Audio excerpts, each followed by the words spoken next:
Bonjour à tous et bienvenue dans cette nouvelle vidéo de préparation à la certification Java dans laquelle nous allons parler de la classe File. La classe File, on y reviendra aussi dans de prochaines vidéos quand on fera la comparaison avec la classe Files avec un S. Mais dans cette vidéo, on parle bien que de la classe File. La classe File, elle fait partie de l'API java.io qui est l'API originelle qui gère les fichiers. Et la classe centrale de cette API, c'est File. Un peu plus tard, Java a introduit l'API NIO2 pour Non-Blocking Input-Output, qu'on appelle parfois par abus de langage NewIO, qui gère elle aussi les fichiers et les répertoires. Mais cette fois, les fichiers et les répertoires ne sont pas représentés par la classe File, mais par la classe Pass. Tout ça crée pas mal de confusion. Du coup, dans la pratique, je vous invite à ne pas utiliser la classe File et à vous focaliser sur les passes et le java.nio. La classe File, c'est une classe centrale à connaître par cœur pour la certification et elle représente un emplacement pour un fichier ou un répertoire qui peut exister ou pas. Elle peut représenter un fichier qu'on souhaite créer par exemple. Toutes les méthodes sont publiques. Les objets sont instanciés par les constructeurs de la classe, donc on fait un new file. On verra plus tard qu'avec Pass, on est plutôt sur des méthodes statiques, donc des factory méthodes.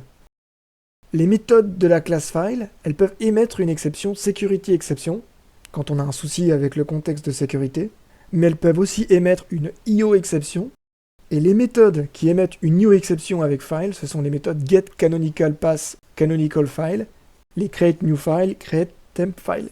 Quand je mets une petite étoile, c'est qu'on a plusieurs méthodes avec des signatures qui prennent des paramètres différents mais qui ont le même nom. La classe File, elle possède des constantes qui sont dépendantes du système pour les séparateurs de fichiers et les pass séparateurs. Les séparateurs de fichiers, c'est ce que vous avez dans un chemin. Alors, sous Windows, on sera sur des anti-slash, sur Linux, on sera sur des slash. Et le pass séparateur, c'est quand on va indiquer par exemple un class pass, donc quand on va regrouper des chemins. Les constantes, elles s'appellent separator, separator char, pass separator et pass separator char.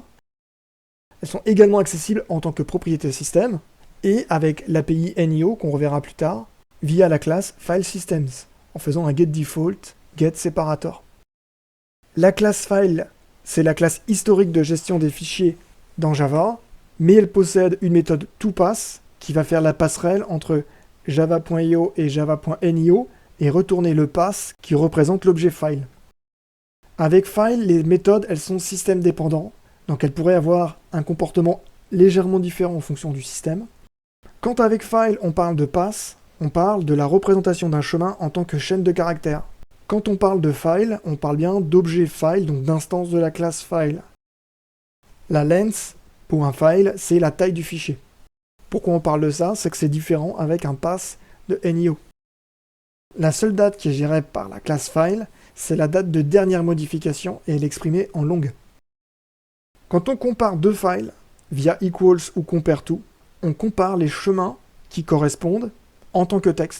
On a une comparaison lexicographique et c'est ce qui fait que même si on a deux fichiers qui pointent en réalité sur le même fichier, si la représentation n'est pas la même, si on a par exemple un chemin relatif et un chemin absolu, la comparaison va nous indiquer qu'il s'agit d'objets différents. Prenons un exemple. Le programme suivant est exécuté depuis le répertoire /home/président qu'affiche-t-il? On crée un premier file qui va pointer sur le répertoire courant et un second qui pointe sur le répertoire /home/président. Dans l'énoncé, on a dit que le répertoire courant c'était bien /home/président. Ensuite, on affiche F1 et F2. Puis F1 et F2 via les méthodes getCanonicalPass et CanonicalFile. Dans la ligne 28, on appelle la méthode exists. Tout ça, ça compile bien, et voici ce que ça affiche. F1, il est affiché en tant que point. F2 en tant que home/président. Donc on retrouve les chaînes de caractères qu'on a passées au constructeur. CanonicalPass et CanonicalFile, ils renvoient la même chose. La différence, c'est qu'au niveau de la signature de CanonicalPass, on retourne une chaîne de caractères, quand pour CanonicalFile, on retourne un file. F2.exist renvoie true, puisque le répertoire existe et on lance même notre programme depuis ce répertoire. Pourquoi a-t-on ajouté le throws exception à notre méthode main? Les méthodes getCanonicalPath et getCanonicalFile, elles peuvent émettre cette exception, puisqu'elles vont faire un appel au système de fichiers. Donc on est susceptible d'avoir un problème. Pour terminer, parmi ces propositions, lesquelles ne sont pas des méthodes de la classe file. Et tout ça, c'est pour ne pas se faire piéger par un exercice qui ne compilerait pas, parce qu'on ferait appel à une méthode imaginaire. Alors, est-ce que vous connaissez ces méthodes? mkdir et mkdirs, ils existent. Donc la première et la troisième ligne, c'est bon. Exécutable, ça existe également. Bon, il n'y a pas de paramètres. Ça nous renseigne sur la propriété d'un fichier, à savoir si on a les droits en exécution. Rename to existe également. En revanche, copy, move et rename n'existent pas, donc ils sont invalides. Pour retenir tout ça, il y a plusieurs façons. Aller faire un tour sur la Javadoc ou relire du code. La classe file, si on l'a beaucoup pratiqué, on a mémorisé, avec le temps, les méthodes de la classe.